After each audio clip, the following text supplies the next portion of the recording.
Hi friends, நம் லைஃப்பை control பண்ணுறது கடவுளா பேங்க்கா? ரொம்ப வித்தியாசமான டாபிக். ஆக்சுவலாக ஏன் இந்த டாபிக் நான் வச்சேன்னா, நிறைய பேர் லைஃப்பில் எனக்கு வேலையே கிடைக்க மாட்டுது, ஏன் தான் இந்த கடவுள் இப்படி இருக்காரோ அப்படின்னு சொல்லி புலம்புனவங்கள நான் பார்த்துருக்கேன். ஒரு பிஸ்னஸ் ரன் பண்ணிருக்காங்க அப்படின்னா, ஏன் தான் இந்த கடவுள் நமக்கு மட்டும் இப்படி கஸ்டமரே அனுப்ப மாட்டுறாங்க, இல்லை நம்ம நேரம் இப்படி இருக்குது, இந்த நேரத்தை குறை சொல்லி நிறைய பேரை பார்த்துருக்கேன், இல்லாட்டி கடவுளை குறை சொல்லிட்டுருப்பாங்க. ஸோ ஆக்சுவலாகவே கடவுள் தான் இந்த பிரச்சனையை, நமக்கு இந்த ஜாப் இந்த டைம்லன்னு கிடைக்க மாட்டுது, அது கடவுள் தான் காரணமா, இல்லை நமக்கு பிஸ்னஸ் ஒழுங்காக ஓட மாட்டுது, இந்த திடீர்னு ஐடி செக்டரில் எனக்கு வேலையே கிடைக்க மாட்டுதுன்னு சொல்லி புலம்புறவங்கள பார்த்துருக்கேன். பிஸ்னஸ் எனக்கு ஓட மாட்டுது அப்படி இப்படின்னு சொல்லி புலம்புற எல்லாத்துக்கும் காரணம் கடவுள் தான் நான் கேட்டால் கிடையாது. அப்போ யார்? பேங்க். ஓகே, இந்த பேங்க் ஏன் காரணம் அப்படிங்கிறத இந்த வீடியோவோட எண்டு வரைக்கும் கம்ப்ளீட் டீட்டெயிலாக சொல்ல போகிறேன். ஒவ்வொரு காரணமும் எதனால், இவங்க எதுக்காக காரணமாக இருக்காங்கன்னு சொல்லி கம்ப்ளீட்டாக சொல்ல போகிறேன். ஸோ வீடியோவை எண்டு வரைக்கும் பாருங்கள், அப்போனா தான் உங்களுக்கு தெளிவாக புரியும். அண்ட் வீடியோக்குள்ளே போகலாம்.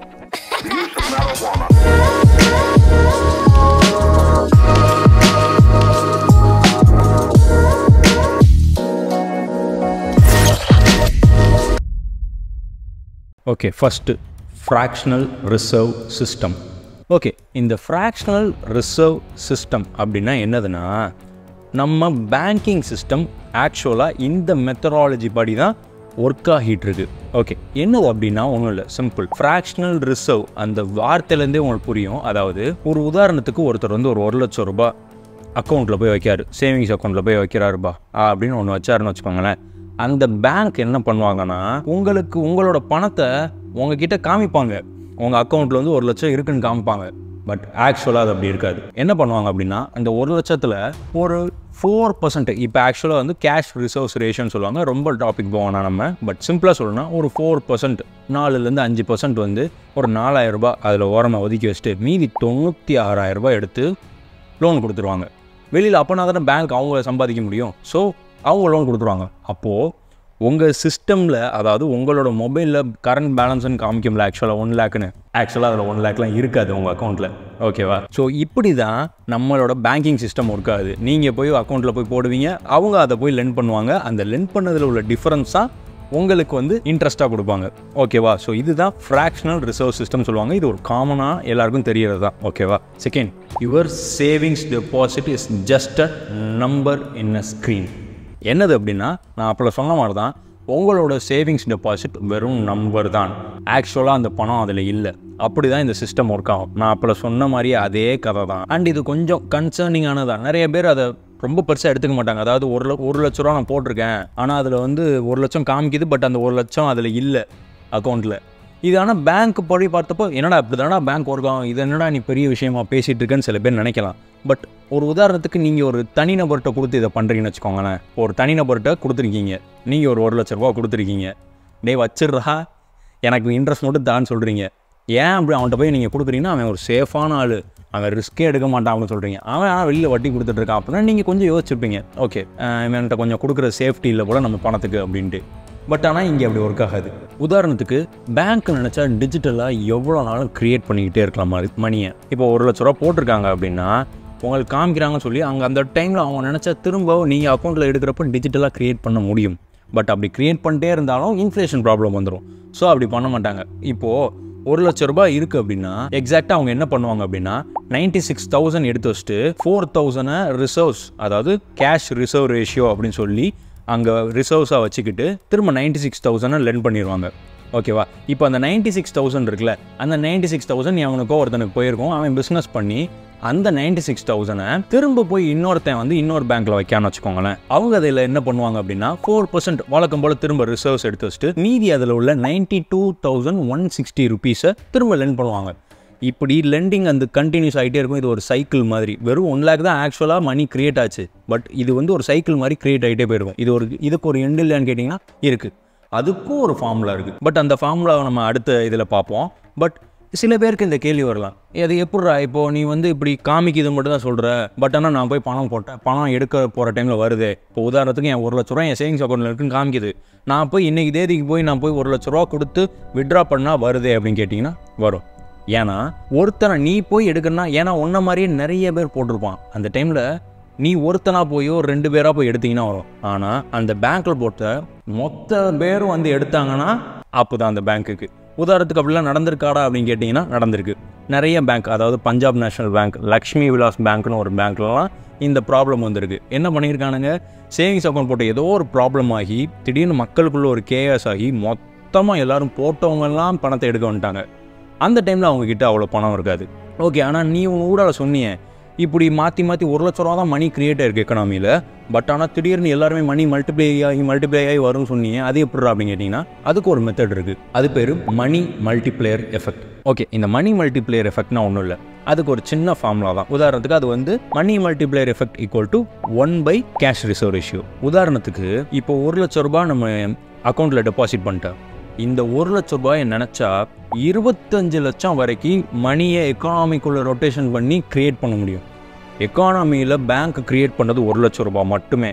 ஆனால் அந்த இடத்துல 1 லட்ச ரூபாய் எக்கானமியில் ஒவ்வொருத்தராக மாற்றி டெபாசிட் பண்ணி அது 25 லட்சம் வரைக்கும் புஷ் பண்ணலாம். பிகாஸ் அதோட ஃபார்முலா நான் சொன்னேன், 1/0.04, அதாவது 4% கேஷ் ரிசர்வ் ரேஷியோவா, அதை வந்து டிவைட் பை 12 போட்டோம் அப்படின்னா 0.04 வரும். ஓகேவா? ஸோ ஈக்குவல் டு பார்த்தீங்கன்னா 25 வரும். அதாவது 1 ரூபாய்க்கு 25 ரூபா வரைக்கும் உங்களால் அந்த பணத்தை மல்டிப்ளை பண்ண முடியும் எக்கனாமியில். ஸோ இதுதான் ஃப்ராக்ஷனல் ரிசர்வ் சிஸ்டம். அதில் உள்ள ஒரு மாடல் தான் மணி மல்டிப்ளேயர் மாடல்னு சொல்லுவாங்க. ஐ ஹோப் உங்களுக்கு புரிஞ்சிருக்குன்னு நம்புகிறேன். புரியலாட்டால் ஒன்றும் பிரச்சனை இல்லை. நம்மளோட அல்டிமேட் கோல் எப்படி இந்த பேங்க் வந்து நம்மளை கண்ட்ரோல் பண்ணுறாங்கிறதா, அதை நம்ம இந்த வீடியோட எண்டில் டீட்டெயில்டாக பார்க்கலாம். ஓகே, 4th, பேங்க் எப்படி நம்மளை கண்ட்ரோல் பண்ணுறாங்க. ஓகே, இப்போ இவ்வளோ நேரம் பேங்க்னா என்னென்னு ஓரளவு புரிஞ்சால் மட்டும்தான் நம்ம இதெல்லாம் சொன்னால் இன்னும் நமக்கு ஈஸியாக இருக்குங்கிறதுக்காக தான் இவ்வளோ டீட்டெயில். ஓகே, பேங்க் எப்படி கண்ட்ரோல் பண்ணுறாங்கன்னா, இந்த நீங்கள் வட்டிக்கு நீங்கள் வந்து ஒரு சேவிங்ஸ் அக்கௌண்ட்டில் இல்லாட்டி நீங்கள் லோன் வாங்குறீங்க, இதெல்லாம் இருக்குல்ல, இதை எல்லாத்தையுமே இன்ட்ரெஸ்ட் ரேட் மூலமா நம்மளை கண்ட்ரோல் பண்ணலாம்.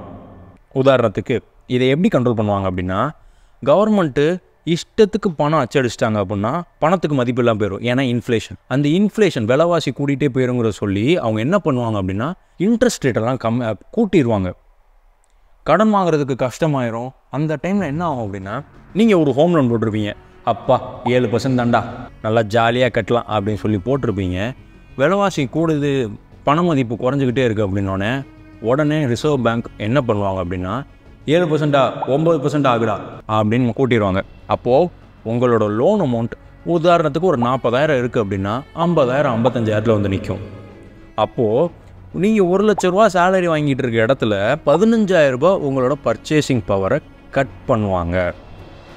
15,000 ரூபாய் ஒரு மாதத்துக்கு சிம்பிளாக தரலாம். 150 கோடி மக்கள் உள்ளவங்க, அதில் ஒவ்வொருத்தருக்கும் 1000, 2000, 3000ன்னு பர்ச்சேசிங் பவர் கம்மியாச்சுன்னா பிஸ்னஸ் எவ்வளோ குறையும், ஜாப் எவ்வளோ கட் ஆகும்னு யோசிங்க. ஜாப் எப்படா கட் ஆகும்? பிஸ்னஸ் ஓகே, இவன் போய் 15,000 பொருள் வாங்க மாட்டான், பிஸ்னஸ் ஓகே.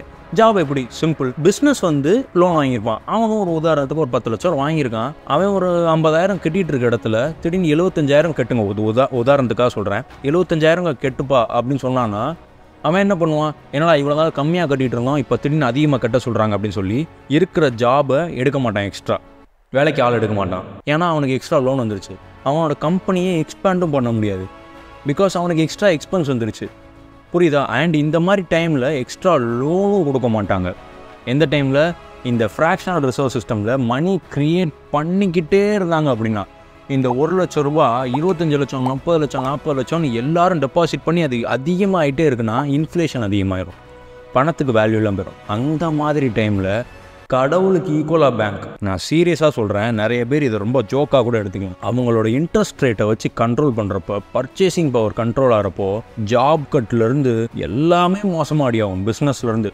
நான் இப்போ உதாரணம் சொன்ன மாதிரி தான். ஏன்னா இப்போ எல்லாருமே ஐடிலலாம் அப்படி இப்படின்னு சொல்லி ஐயோ ஜாப் கிடைக்க மாட்டுது, அது கிடைக்க மாட்டுது, இது கிடைக்க மாட்டுதுன்னு புலம்பிட்டு இருக்காங்க. ஆக்சுவலாக என்ன நடந்திருக்கும் நம்ம மேல் இடத்துல, அந்த பிஸ்னஸ் உதாரணத்துக்கு ஒரு டிசிஎஸ், விப்ரோ அப்படி இருக்காங்க அப்படின்னா, இந்த டிசிஎஸ் விப்ரோக்கு ஈஸியாக லோன் சாங்ஷன் பண்ணியிருக்க மாட்டாங்க. எதுக்காக? எக்ஸ்பேண்ட் பண்ணுறதுக்காக. எக்ஸ்பேண்ட் பண்ணுறதுக்கு லோன் சாங்ஷன் ஆகலை அப்படின்னோடனே இவங்க என்ன பண்ணுவாங்க அப்படின்னா, ஓகே லோன் சாங்ஷன் ஆகி எக்ஸ்பேண்ட் பண்ண மாட்டோம், அதோடு நிறுத்த மாட்டாங்க. அங்கே என்ன நடக்கும்னா, அவங்க ஏற்கனவே உள்ள லோனுக்கு இன்ட்ரெஸ்ட் ரேட்டை கூட்டிடுவாங்க. அப்போ நம்மளை மாதிரி ஐடி எம்ப்ளாயிஸ்க்கு என்ன ஆகும் அப்படின்னா, அவங்க அதிகமாக நம்ம வட்டி கட்ட வேண்டியிருக்கு, ப்ராஜெக்டில் சும்மா இருக்கவனெல்லாம் தூக்கு, ஃப்ரெஷர்ஸ் எல்லாம் ரொம்ப ஹையர் பண்ணாத அப்படின்னு சொல்லி ஒரு டெசிஷன் எடுப்பாங்க. ஸோ இந்த இடத்துல பேங்க்கு நம்மளோட லைஃபே டிசைட் பண்ணுவாங்க. இப்போது கோவிட் டைமில் இதே கேஸை ஒரு உதாரணத்துக்கு சொல்லணும்னா, கோவிட் டைமில் நமக்கு ரொம்ப சிக்கல் இருந்தனால பணம் இஷ்டத்துக்கு குளோபல் லெவலில் அச்சடிச்சிட்டாங்க. அந்த இடத்துல எல்லாரும் அந்த டைமில் ஓரளவு தப்பிச்சாச்சு. ஆனால் இஷ்டத்துக்கு பணம் அச்சடித்தனால அந்த ஃப்ராக்ஷனல் ரிசர்வ் சிஸ்டம் மாடல் படி இன்ஃப்ளேஷன் அதிகமாகிடுச்சு. இன்ஃப்ளேஷன் அதிகமானோடனே இன்ட்ரெஸ்ட் ரேட்டை கூட்ட ஆரம்பித்தாங்க. இன்ட்ரெஸ்ட் ரேட்டை கூட்ட ஆரம்பித்ததுலேருந்து ஈவன் நம்ம வயசுக்கு தெரிஞ்ச வரைக்கும் ஐடி ஓரளவு தெரியுது அப்படின்னா, அந்த ஐடி எம்ப்ளாயிஸ் எல்லாத்துக்குமே ஜாப் கிடைக்கிறது ரொம்ப கஷ்டமாக இருந்துச்சு. ஓகேவா? அண்ட் ஈவன் நீங்கள் பிஸ்னஸ் பீப்புள்கிட்ட போய் கேட்டால் கூட இந்த மாதிரிலாம் தொழில் இல்லைப்பா அப்படின்னு சொல்லியிருப்பாங்க. இந்த கடவுள் என்ன அப்படி பண்ணுறான்னு நினச்சிட்டு இருப்பாங்க. பட் ஆக்சுவலாக அது இல்லை, பேங்க் தான் அதுக்கு காரணம். ஸோ இதை மாதிரி தான் நம்மளை பேங்க்ஸ் அவங்க நினச்சா நம்மளை கண்ட்ரோல் பண்ண முடியும். இந்த மாதிரி லோன்ஸ்லாம் இன்ட்ரெஸ்ட் ரேட்டை கூட்டி உங்களுக்கு லோன் சேங்ஷன் பண்ண முடியாமல் பண்ணி இது ஒரு டாமினோ எஃபெக்ட் மாதிரி டோட்டல் கண்ட்ரியவே கொலாப்ஸ் பண்ணும். அதாவது அவங்க மணியை இஷ்டத்துக்கு பிரிண்ட் பண்ணி சிஸ்டமில் விட்டனால அந்த இடத்துல இன்ஃப்ளேஷன் ஆகி அவங்க பண்ண மிஸ்டேக்னால நம்மளை இங்கே பாதிக்கும். பிஸ்னஸ் எல்லாமே ஸ்லோ டவுன் ஆகும், ஜாப் எல்லாமே கட் ஆகும். ஓகே, இப்போ நான் ஒரு நார்மல் லேமனா நான் என்னடா பண்ணணும் அப்படின்னு கேட்டிங்கன்னா, சிம்பிள். நீங்கள் நான் ஏன் இதை பற்றி திரும்ப நான் சொல்லிக்கிட்டே இருக்கேன் அப்படின்னா, நம்ம எல்லாருமே பணம் சம்பாதிக்காக ஓடிட்டு இருக்கோம். ஐடி எம்ப்ளாயிஸ்லேருந்து பிஸ்னஸ் எம்ப்ளாயிஸ்லேருந்து ஜாப் எல்லாருமே பணத்துக்காக ஓடிட்டு இருக்க டைமில் பணத்தை பற்றின ரூல்ஸ் ஒருத்தர் போடுறாரு தெரியுமா? பணம் இவ்வளோ தாண்டா இருக்கணும், பணம் இவ்வளோ தாண்டா சர்க்குலேஷனில் இருக்கணும், இவ்வளோ சர்க்குலேஷன் இருந்தால் திரும்ப சேவிங்ஸ் அக்கௌண்ட்டில் எல்லாத்தையும் எடு, இன்ட்ரெஸ்ட் ரேட்டை கூட்டு அப்படின்னு சொல்லி ஒருத்தர் டிசைட் பண்ணுறாருல, அந்த டிசைட் பண்ணுறவங்கள நீங்கள் வாட்ச் பண்ணிட்டே இருங்க. ஏன்னா அவன் தான் நம்ம கடவுள். அவன் என்ன ரூல்ஸ் போடுறானோ அவன் தான் நமக்கு ஆப்படிக்கிறானா இல்லை நம்மளை ஜெகஜோதியாக வாழ்க்கையில் கொண்டு போகிறானாங்கிறது அவன் ரூல்ஸில் தான் இருக்குது. ஸோ அவனை நீங்கள் வாட்ச் பண்ணிக்கிட்டே இருந்தீங்க அப்படின்னா மேபி உங்களுக்கு ஒரு இன்ஃபார்ம்டு டெசிஷன் எடுக்கிறதுக்கான சான்சஸ் இருக்குது. உதாரணத்துக்கு ஒரு 2 பேர் இருக்காங்க. ஒருத்தன் என்னடா இது வாழ்க்கை, நமக்கு ஜாபே கிடைக்க மாட்டுது, பிஸ்னஸே ஓட மாட்டுது, நம்ம நேரம் இப்படி தான், கடவுள் என்ன மட்டும் இப்படி ஏன்டா சோதிக்காரோ அப்படின்னு சொல்லி ஒருத்தனும், இன்னொருத்தன் மேபி கவர்மெண்ட் பாலிசிஸை படிக்கான், இன்ட்ரெஸ்ட் ரேட்டை கூட்டிகிட்டு இருக்காங்கன்னு அவனுக்கு தெரியுது. அப்போ பர்ச்சேசிங் பவர் ஆட்டோமேட்டிக்காக மக்களுக்கு குறைஞ்சிருக்கும். ஏன்னா வட்டி விகிதத்தை கூட்டியிருக்காங்க, மக்கள் அதிகமாக கடன் கட்ட வேண்டியிருக்கும். அப்போ அவங்க கடையில் போய் வாங்குறதெல்லாம் செலவெல்லாம் கம்மி பண்ணியிருப்பாங்க. அப்போ ஆட்டோமேட்டிக்காக பிஸ்னஸ்லாம் குறையும் அப்படின்னு ஒருத்தன் யோசிக்கிறவனுக்கு நிறைய வித்தியாசம் இருக்குது. இப்படி யோசிக்கிறவன் என்னைக்கு இன்ட்ரெஸ்ட் ரேட்டை குறைக்கிறாங்களோ அப்போ அவனோட டெசிஷன் வேறு மாதிரி இருக்கும், மைண்ட் செட் வேறு மாதிரி இருக்கும். பட் ஆனால் கடவுளை நம்பிட்டு இருப்பான் தெரியுமா ஒருத்தன், நான் அவங்கள தப்பு சொல்லலை, பட் பிஸ்னஸ் ரீதியாகவோ ஜாப் ரீதியாக ஒருத்தன் நம்பிட்டு இருப்பான் தெரியுமா, அவனோட தாட் ப்ராசஸ் மேபி கொஞ்சம் டிஃப்ரெண்ட்டாக இருக்கும். ஓகே, அப்போது இன்ட்ரெஸ்ட் ரேட் மட்டும்தான் நம்மளை பாதிக்குதா, இன்ட்ரெஸ்ட் ரேட் மட்டும்தான் நம்மளை கண்ட்ரோல் பண்ணுறதா கேட்டால் கிடையாது. இதை மாதிரி நிறைய பாலிசிஸ், நிறைய ஜிஎஸ்டி ரீதியாக, இன்கம் டேக்ஸ் ரீதியாக கவர்மெண்ட் நம்மளை கண்ட்ரோல் பண்ணிட்டே இருக்கும். ஓகே, இந்த வீடியோட அப்போ கன்க்ளூஷன் என்னதுடா, கவர்மெண்ட் பாலிசிஸை ஓரளவு நோட் பண்ணிக்கிட்டே இருங்க.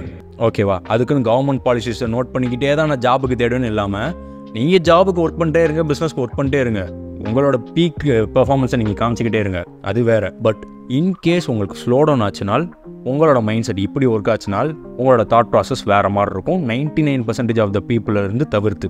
ஓகேவா? ஓகே, ஐ ஹோப் இந்த வீடியோ ஏற்கனவே லென்த்தாக போயிட்டுருக்கு, உங்களுக்கு இந்த வீடியோ யூஸ்ஃபுல்லாக இருந்திருக்கும்னு நம்புகிறேன். அண்ட் இந்த வீடியோட எண்டில் நம்மளை கண்ட்ரோல் பண்ணுறது கடவுளா இல்லை பேங்கான்னு கேட்டால் இனி நிறைய பேர் பேங்க்குன்னு சொல்லுவீங்கன்னு நம்புகிறேன். அண்ட் இந்த எல்லாமே உங்களுக்கு புதுசாகவும் டிஃப்ரெண்ட்டாகவும் இருந்திருக்கும் நம்புகிறேன். வேறு ஏதாச்சும் வீடியோ வேணும்னா, இது ஒரு சீரிஸ் ரிலேட்டடாக, மணி ரிலேட்டடாக இதை பற்றி பேசுங்க ப்ரோ அப்படின்னு எதுவும் உங்களுக்கு சஜஷன் பேசணும் கமெண்ட் செக்ஷனில் மென்ஷன் பண்ணுங்க. நான் கண்டிப்பாக அதை பற்றின வீடியோ ட்ரை பண்ணுறேன். அண்ட் ஐ ஹோப் இந்த வீடியோ உங்களுக்கு பிடிச்சிருக்குன்னு நம்புகிறேன். நெக்ஸ்ட் வீடியோவில் பார்க்கலாம்.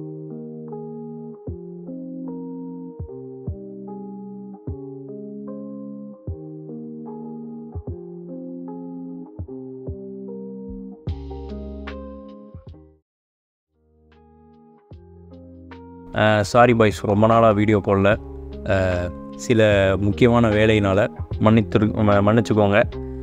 அண்ட் இனி கரெக்டாக வீடியோ வந்துடும் நம்புகிறேன். I will try my best. ஓகேவா?